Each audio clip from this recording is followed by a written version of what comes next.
Are the Dallas Cowboys cooked without Brandin Cooks? All that and more in this episode of the Locked On Cowboys podcast.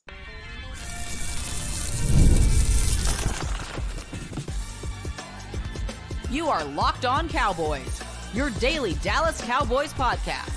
Part of the Locked On Podcast Network, your team every day. Welcome back to the Locked On Cowboys podcast, part of the Locked On Podcast Network, your team every day. We'd like to thank you for making us your first listen of the day. Today's episode is brought to you by FanDuel. Place your first $5 bet and you'll get started with $200 in bonus bets, guaranteed. Just visit FanDuel.com to get started. Welcome back. I am your host, Marcus Mosher. You can follow me on Twitter at Marcus_Mosher. Joining me today, as always, is Landon McCool. You can follow him on Twitter at McCoolBCB. And we've got a special guest for you guys today. It is Aisha Morrison from All City Dallas. You can follow her on Twitter at Aisha Morrison. Aisha, thanks for joining the show. It's been a long time that we've been wanting to have you on. It's great to have you. No, I'm happy to be here. You guys, before I got into this football thing, I was watching you guys. So this is kind of cool, man. This is kind of cool. We busy show, so let's get right into it. Okay. We're answering your mailbag questions. I want to start, Aisha, with some bad news. Brandin Cooks, it was revealed right before we jumped on the show that he's dealing with some kind of knee injury. He had a procedure last week. There was an infection that happened. It seems like it's a pretty serious situation. All Mike McCarthy would say is that he is out for week 5. How big of a loss is this for the Cowboys going into this Sunday night football matchup against the Steelers? So I think that we look at it as a loss at this point because we already feel like there's not enough playmakers on that side of the ball right now. But when you look at Brandin Cook's production and how he's been used and the lack thereof, it's like, okay. I mean, it's, and I'm just looking at it like being devil's advocate. It's like, yes, it's a loss, but given his usage, he hasn't been very effective, to start the season. And I believe that the knee has something to do with it. Last year, he had an MCL sprain during training camp, kind of dealt with that. Took him a while to get going. He didn't get going to the latter part of the season. This season has another injury with that knee in training camp or was bothering him or something like that. I think that that's carried into the season, and I think you see it in his production and even so his route running. Landon? Yeah, I kind of wanted to go back. I mean, this just broke just not too long ago. I kind of wanted to go back because I feel like I even remember there being a point in the game where he came out of the game because I felt like probably this, right? Whatever happened got aggravated. That's probably what prompted the post-game, cleanup surgery or whatever the situation was. I think the big thing, I get scared whenever I hear infections or anything about that. I think about staph infections, and I think about what happened with Tampa a couple of years ago and how terrible that was in their entire locker room.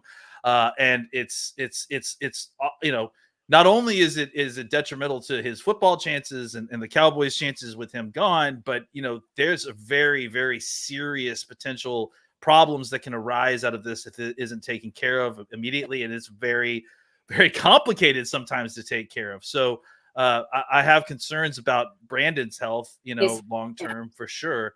But I think Aisha brings up a really great point is that, yes, on paper, losing your wide receiver 2 and Brandin Cook specifically is not great, especially going into a week where you're playing a really great defense. But the truth of the matter is that he hasn't been super productive so far, whether that's because of his issue, his knee, or because of play calling or because of whatever. It doesn't really matter. He hasn't been super productive so far. So as far as a loss in the Cowboys offense, it's not like the Cowboys offense had become overly reliant on Brandin Cooks at this point. So it is certainly a loss. You don't ever want to go into a game against a good defense with less talent than you had, and you already were lacking talent at the wide receiver core. But at this point, he hadn't really worked into being kind of an integral part of the offense yet, so it isn't so much of a fall from where we are currently. Do you guys think that they have been aware of the knee injury and they've been protecting him, quote unquote, and how they're doing things? Because I've just been sitting here like, the things they're doing with Brandin Cooks aren't conducive to the things he does well. So do you think that there's just been some limitations that maybe we didn't know about that we're now finding out about, Marcus, or what's up? you could tell from week 1 to week 2 that he was a different player. I mean, I thought he looked really quick and explosive against Cleveland. That first game against the Saints at home, I thought he looked like a different player. So I think there's part of that is going on as well. Mhm. Here's the other thing that I wanted to mention to you, Landon, is I think it's really exciting the opportunity that Jalen Tolbert, Jalen Brooks, Cavante Turpin, and maybe Ryan Flournoy are going to get now. Yeah. I also could see how in a game like this against Pittsburgh, where they're going to blitz like crazy, they're going to get pressure. That could also be really rough for these young receivers because it's going to be a lot of hot routes and knowing where to settle in zones. I'm excited about like the long-term outlook if these guys have to play more. Yeah. It could be a problem this week. Yeah, No, for sure. I mean, I think you look at the kind of experience that's required to sometimes beat some of these blitzes.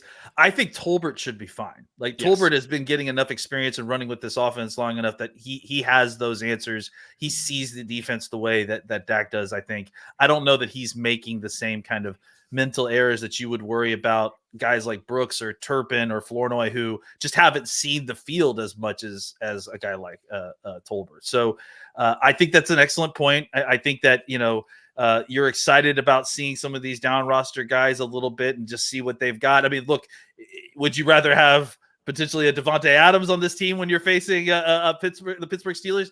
I think absolutely. But I do also think that the Cowboys really do like these down roster guys. I think they would have liked to have had them come along and get a little bit more experience before having to all take one ring step up, right? To kind of fill in for Brandin Cooks.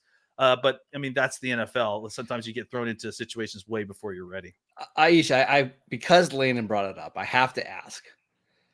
Devontae Adams, like, do you want the Cowboys to explore this? Do you think it makes sense? What are your thoughts here? I mean, I think it would make sense because you need a receiver, but the amount of money they're going to owe him and how all that kind of pans out, they're not doing that. Mhm. Like they're not doing that. Like one thing that I've learned about the Dallas Cowboys is they love to thrift. I ain't afraid of a good thrift, session, but they are not going to go out and pay big dollar for these guys, and they're going to lean on a Flournoy, a Tolbert, or whatever the case may be. And it's frustrating because you're clearly in a situation where you're looking at this offense and you say to yourself, like, if we're a CeeDee Lamb were to just say ouch one time, what is this offense even at that point? And especially with your inability to run the ball effectively. I think they're starting to figure some things out, but you can't hang your hat on it. When this team decided we're going to be an aerial attack last year, was when they were the most successful. And so for me, it's like, if you are going to bring a guy in, and Devontae kind of fits a lot of the things that you kind of are in need of right now. And him paired with the CeeDee Lamb would be fun as far as a tandem goes, but they not about to pay that, y'all. I ain't about to get my hopes up. I'm not doing it to myself this time. Laid it. Not gonna do it. She's got it. I mean, she's right. Like it's they're not going to do it. It's too much money. It's money that they've already earmarked to roll over into next year's cap to pay up a bunch of other folks. And including hopefully Odigizua on top of all the other guys that they actually have to sign, right? And I just think that it's too much money. The compensation is, we don't know what the compensation is, but I mean, certainly they would not give up a second round pick and have to pay him. I can't imagine that they would even give up what's floating around is something like a fourth and a sixth or something like that. Maybe I don't know. The Raiders want a second and more, which to me, that tells me it's going to be like a third and a fourth conditional that gets it done. They're not going to get that though. Not with having to pay that money too. Like I have maybe Kansas City if they feel desperate, but I just have a hard time. I honestly think that the Raiders don't want to trade him, and that they're asking for more than what can be returned, and that they're just going to hold on to him. To be honest, I mean, I think that as far as the Cowboys go, y'all have not been that amazing in the second round in the first place. That's I mean, true. what are you're leaning to the side of certainty. At least you know what this player is or whatever. Y'all been kind of funky in the second round in the first place. But as far as the compensation for him and what they're asking for, I think Devontae Adams is worth a fourth. I think for a lot of people he would be worth a third. to be honest. I think it's the combination of the things, right? It's the paying the compensation plus look, it depends on how the Raiders structure all this because I got it. I know how it is. So that money for sure. What is it? It's $13.6 million if you trade for him right now, and it goes down about $1 million every week until the trade deadline, which is $8.6 million. So he's not going to play this week anyways. He's got a hamstring injury. Yeah. Let's say it's $12 million for the remainder of the season. I do think the Cowboys would be interested in that because they can afford a $12 million, 1 year, $12 million rental. What I don't think they're going to want to do is pay $12 million and give up a third rounder plus to rent him. But I do think another team would do that. Like I think Detroit might be interested in that. I think the Saints, I think the Commanders would be interested in that. I just don't know if Dallas wants to give up both of those right now. I mean, I wouldn't be trying to give the Commanders any more firepower. They're just on a different timeline than the Cowboys. And I think they've got the cap space. They got the assets to do it. Unfortunately, I don't think the Cowboys are going to go in that direction, but we'll see. They've surprised us before. I want to talk about the running back situation because that's all anybody wants to talk about on Twitter is why haven't the Cowboys brought up Dalvin Cook from the practice squad yet? Let's dive into that next. This episode is brought to you by PrizePicks. PrizePicks is the best place to get real money sports action with over 10 million members and billions of dollars in award winnings. PrizePicks has made daily fantasy sports accessible to all. You just pick more or less on at least 2 players for a shot to win up to 100 times your money. Run your game all season long on PrizePicks. It's so much fun. I play it every single weekend. You can play in some states that don't have sports betting like California, Florida, and Georgia. PrizePicks is the only real money daily sports platform with an injury insurance policy, so your lineups stay in play. Even if one of your players gets injured, if your player leaves in the first half and doesn't return, PrizePicks keeps your lineup alive. Right now, you can go download the app, prizepicks.com, and use promo code LOCKEDONNFL to get $50 instantly after you play your first $5 lineup. You don't even need to win or lose. All you have to do is play your lineup. Again, download the app today and use promo code LOCKEDONNFL to get $50 instantly after you play your first $5 lineup. Welcome back to the Locked On Cowboys podcast. We'd like to thank you for making us your first listen of the day. We are here with Aisha Morrison from All City Dallas answering your Twitter questions. And this next one is from Jake. He wants to know, why haven't the Cowboys moved up Dalvin Cook from the practice squad, and why aren't they giving him touches? Aisha, you want to start here? Because I feel like I've been talking about this for months now, honestly. Man, don't put it on me, man. Listen, I think it's a lot of things. I mean, we kind of talked about it offline before we got on camera. Like, number one, let me start by saying that if the offensive line doesn't play better, it don't matter who back there. Mm-hmm. Like, let me start by saying that is that the run blocking, whereas we did see some improve this past week, needs to get better. Guys got to execute better. I wish there was a little bit more. I call it sprinkles. I call it decoration when we talk about motion and doing shifts and things like that. I wish there were a little bit more in this run game, but offensive line got to play better. But I do think that with Dalvin Cook, I mean, me being in the building and some folks having being able to go in the locker room and talk to him and stuff, I think that we've heard mixed things on his readiness as far as some people are saying, okay, well, he's saying he's ready. And other people are saying that he's saying he needed a few more weeks to acclimate and things like that and learn the pass protections and all that stuff, because that's a factor as well. Mm-hmm. You know, those are things that play into. And I think that's why we're seeing a little Lipke is out there more and more and more. And I think that's because of pass protections. But I say all that to say, y'all, I don't care.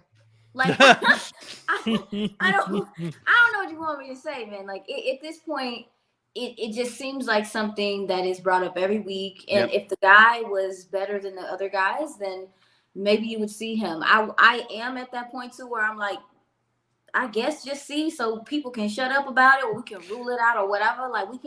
Let's get some tangible information about what he really looks like right now. But all in all, if this run scheme doesn't get better and if this offensive line doesn't play better, it don't matter who back there. It's going to be a little struggle. Brandon? I will do a 2-hour-long podcast about who the sixth cornerback is on this team when it's cut down day. I will do 3 segments on the punter and how important field position is and holding and for kicks and everything. Do not make me talk about Dalvin Cook anymore.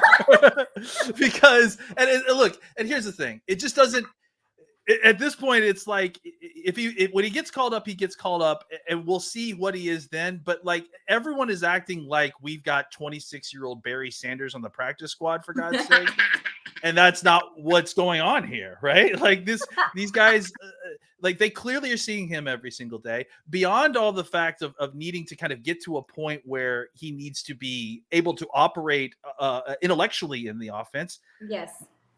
We still don't even know what physically he looks like, right?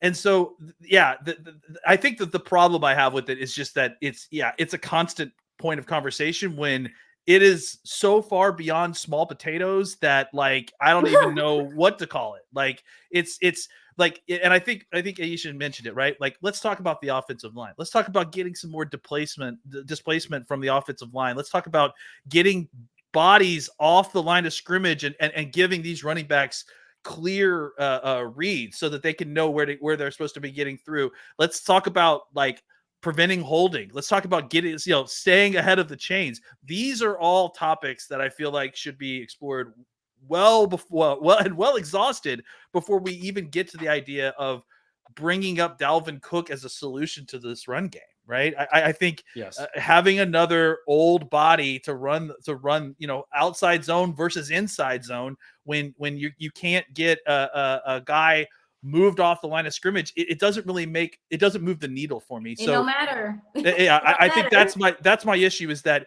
it's a topic that is brought up every single day, like almost every single day that there's a Mike McCarthy press conference, it gets brought up. And like, it just feels like there are 4 or 5 other things that could be discussed to improve the running game, which would have more of an impact that we still feel like we don't have answers on. So let's do this. Hypothetically, if the Cowboys decided to bring up Dalvin Cook, who would be the running back currently on the 53-man roster that's either cut or deactivated that week? Like which player is Dalvin Cook replacing on your active roster, Aisha? Oh, it's Deuce Vaughn. I mean, it's Deuce Vaughn. I mean, the things that they've tried to do to get him opportunity. I mean, guys haven't really blocked it up like that. He hasn't had a lot of success. He's probably your most unsuccessful running back right now. So he's the easy guy to choose. I think the Cowboys have found something in Rico Dowdle and Hunter Lipke. I would just run with those guys for now, personally. Landon? I mean, listen, any suggestion that includes more Hunter Lipke, I'm obviously on board for. But I think, I think it's clear. Look, they're really trying to, I'm not going to say ham fist, but they're definitely trying to get Vaughn a role on this offense. How many carries do you think Deuce Vaughn has through 4 games?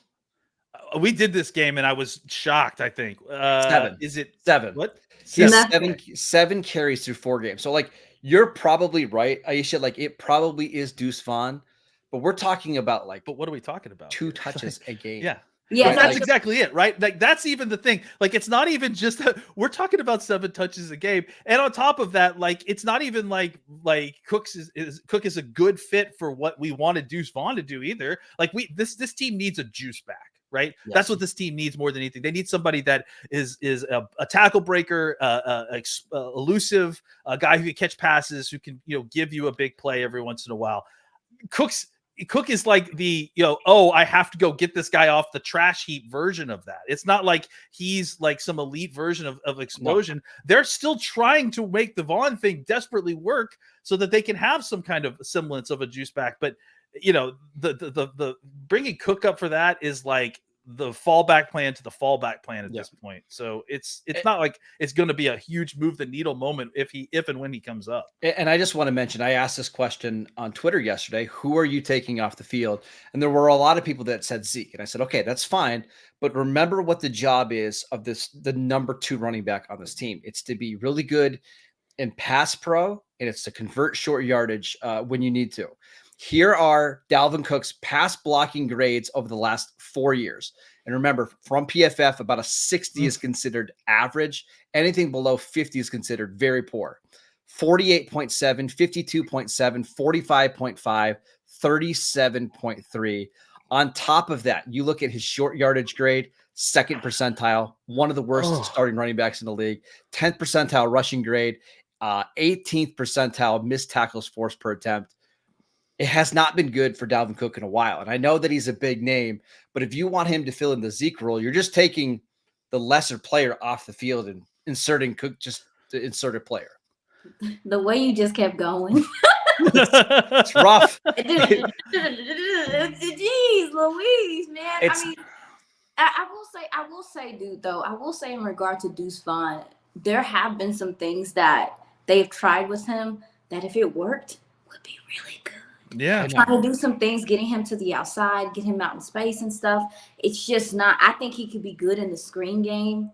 But it's a lot of work to get him on the roster. I think that's the problem. Like, he doesn't play a bunch of special teams. Like, he doesn't, he can't do a ton of other things. And in that sense, that's where I really struggle, is that I think you have room for a guy that's just a juice back, and that's all he does if he's great at it, but not the guy that's only getting 7 carries. Like, that feels like a game day roster spot. I agree. And in regard to, but everything that you described, Marcus, like, pass pro, has a little bit of juice, can give you some things in the passing game. I mean, we don't consider Lipke as like a juice guy, but his physicality and the way that he plays and the receiving ability, we already know he knows all the pass protections because he's been doing that stuff. To me, at this point, if you're not going to go out and get anything, Hunter Lipke, for all intent and purposes, has been the most productive when he's on the field, taking advantage of his snaps. Like, stop playing games. Just let him be your guy. Just let him be the guy right now, because you don't have any other options. And this is why she's on the podcast. I'm just gonna leave. You guys go. I'm just gonna let her go ahead and take my job for the rest of the show. I'm good. This is exactly why we decided to have her on, just for some Hunter Lipke propaganda. All right, let's talk about the defense. It's way too much time spent on the offense. I want to ask you guys, who starts at defensive end for the Cowboys on Sunday night? Because I'm not sure that we know yet. We will get to that next. This episode is brought to you by FanDuel. Hey, NFL fans, you can start the season with a big return on FanDuel, America's #1 sportsbook. So when you get a hunch in the middle of a game, you can check out the latest stats, view live play-by-play, and so much more on the same page where you place your bets. You can get started with $200 in bonus bets guaranteed when you place your first $5 bet. Maybe you'll want to go bet on this Steelers-Cowboys game on Sunday Night Football. The Cowboys are currently 2.5-point underdogs. They were favorites. Now they're underdogs after all these injuries. Or maybe you want to go bet on them to win the NFC East. I saw today that the Eagles are still favored to win the division. Or maybe you like Dak Prescott to lead the NFL in passing yards. It's all available on FanDuel, America's #1 sportsbook. Again, go check out FanDuel.com, and you can get $200 in bonus bets when you place your first $5 bet. Welcome back to the Locked On Cowboys podcast. We'd like to thank you for making us your first listen of the day. For your second listen, go check out the new Locked On NFL show. 2 shows every single day, one in the morning with Tyler Rowland, one in the afternoon with Tony Wiggins for some real NFL talk. Again, 2 shows every day, Locked On NFL. All right, we are finishing up this episode of the Locked On Cowboys podcast. And we're going to ask a really tough question, Aisha, that I don't know the answer to. So I want your help here. Who starts at defensive end for the Cowboys in week 5? Because it's rough. Now, why would you ask for my help when You're in the locker room? You should know. Yeah. First of all, I'm not I should be better in a time of crisis, but I'm not. I'll pay. But this was a concern I had coming into this season. I wasn't convinced that we had another edge rusher outside of Tank and DeMarcus Lawrence to fill that gap. I mean, I don't know. Chauncey Golston has a unique opportunity. Yeah. And that's really the guy that I'm going to be probably focusing on the most. He's shown some pass rush ability because his length and his size mixed with his speed is something that I think could work well. He's still getting a feel for being a DN again, because the last regime had him playing inside so much. And I remember talking to Chauncey last year about it. Like, he understands he's a DN. He wants to be a DN. I think this is a contract year for him, if I'm not mistaken, or last year of his contract. It could be huge for him to take advantage of this opportunity and show himself as a complete edge. Yes, I can play the run, but I can also rush the passer as well. So I think, just like we're talking about, this is a good opportunity for guys like Turpin and those guys to get the opportunity to show what they can do with the absence of Cooks. I feel the exact same way about Chauncey Golston getting this chance to be like, hey, I am an edge. That's what I do for a living, you know? So that's going to be the guy that I look to. And also, too, I could be wrong. I need to go check. I could be living in fairy tale land. Jesse Holly brought it up on DLLS. DeMarvion Overshown is another gentleman that when he was drafted, I think I remember Scott McCurley mentioning in our interview with him that he felt like he has some pass rush ability off the edge. Not sure if that might be something that we might see, but they're probably have to use him. He's got some juice. Yeah. And again, and honestly, Christy Scales mentioned it on the other podcast I'm on. Yeah, that's how Micah Parsons got his shot. Is Tank got hurt. We needed another edge, and you brought him up from linebacker, and his speed and his suddenness was a lot for tackles to deal with early in his career. So maybe we see that. And that's my answer. That's all I got. I ain't got nothing else. Yeah, I mean, I think it's Golson. I think it's Nealand. But I think that the big key here is that it's going to be a lot of getting help from their defensive coordinator, right? Like, this isn't Quinn, where, you know, it's a 4 attack, drop 7 guys, you know, almost every single play.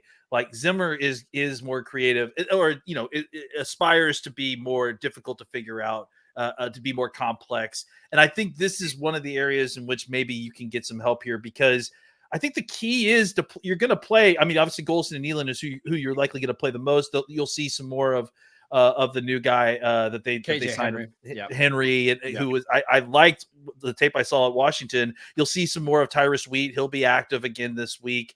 And I think what'd you say? Carl Lawson will probably, and Carl Lawson, yes, of course, Lawson as well. So I think you'll have like a healthy rotation of, like, you know, NFL quality defensive ends, maybe not playmakers or difference makers, but guys who can give you NFL snaps. And I think what's going to be put upon Zimmer is to put them into the best positions that they can win on early downs, to get themselves into third down situations in which Zimmer can open up the playbook a little bit, right? Because that's where the one area that you aren't going to be able to replicate just with their play, the loss of Micah Parsons and DeMarcus Lawrence, is in the pass rush game. So how do you replicate that? How do you get what you need on defense? You're going to have to create it with X's and O's, with schemes, bringing pressure, and I think that works fine this week when you're playing a Justin Fields, who, you know, is still kind of an inexperienced guy that maybe isn't, you know, reading the blitzes as well as a more experienced quarterback, like Jared Goff the following week, to be honest. But like, I think, you know, it's going to be interesting. Like I mentioned, the following week when we have to play Detroit, that's for next week's problems. But I think that's how they're going to have to handle it this week, is they'll play the guys that they have. They'll have to play to their strengths as best as they can on early downs, hope that they can get into passing situations, and then open up the playbook and come after Justin Fields. Aisha? Yeah, another thing, Landon kind of toggled my brain a little bit. Another thing too, so one of my concerns is that the Cowboys can't get home with just 4, and that you become a team that is relying upon blitzing, right? So, but if you are going to be a team that's reliant on blitzing, guys better get there. Yeah. You know what I'm saying? Because to your point about the creativity and maybe Zimmer having the opportunity to create, we could see more corner blitzes. We could see more safety blitzes. And so if you are going to bring those guys, though, they are going to, this is a problem the Cowboys have had through this season, is that the start of the season, is that guys are there. They got to make the play.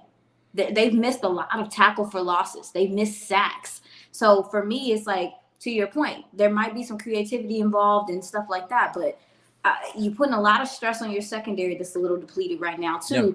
But if guys are going to get there, they better get their ass there, man. So 2 players really quick. You mentioned one, DeMarvion Overshown. I think they're going to use him a lot to blitz. Now, it won't be like as a traditional edge like Michael Parsons, but I do think he's going to be a big part of their pressure package this week. Agreed. Going against Justin Fields, you just need athletes on the field to help you with some of the zone reads. So I think Overshown is going to play a ton of snaps. And then one more name, and this is for our guy Joey Ikes out there. I was just going to say it too. I was going to bring him up. That's he's amazing. Donovan Wilson. If they are going to use somebody from the secondary to blitz, I think Wilson makes a lot of sense. He's got the size and the athleticism to bring down somebody like Justin Fields to contain him in the open air, open field. I think those two players, two non-edge rushers, are probably going to have the biggest role in trying to create pressure against Pittsburgh. Yeah, guys, and again, to that point, like you, what happens with Kalen Carson is going to be intricate. Knowing what's going on there, because the secondary, people are attacking the opposite edge of the opposite corner of Trayvon. So it's like the secondary is going to have to play tight, sound football as well if you are going to be bringing these guys on these blitz packages. But I think I agree with you guys, though. I think that Zimmer will find a way to manufacture some pressure for this defense. All right, that is it for today's show. We want to thank you for making Locked On Cowboys your first listen every single day. You can check out the channel on YouTube. We are free and available on all platforms. Make sure that you go follow Aisha on Twitter at Aisha Morrison. Make sure you check out all of her great work over there with Jesse and Jeff, of course. Follow Landon on Twitter at McCoolBCB. I'm at Marcus_Mosier. On tomorrow's show, we've got a crossover show with Locked On Steelers. And then Friday, Landon and I previewing the biggest game of the season, Landon, at least for me individually. For you, for sure. me. We'll see you guys right back here tomorrow.